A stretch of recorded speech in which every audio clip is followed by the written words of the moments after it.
Linoto ko. Luto na. Ano ito? Ano nga? Tanglad na may kamote. Ayan. Kaya yan ang kakainin ko. Tanglad na may kamote. Ayan. Hinintay ko talagang maluto. Para naman mag-enjoy ako sa kakainin ko. Sarap yan. Oh. Yan. I-off ko na. Kasi kanina pa yun. Yan. Yan. Oh.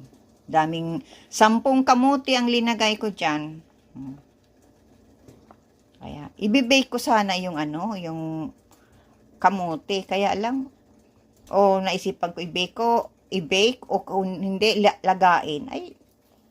Ay sabi ko, maluto ako ng yan, tanglad. Linagay ko na lang. Yan. Yan, ma-enjoy na tayo ng tanglad na may kamote.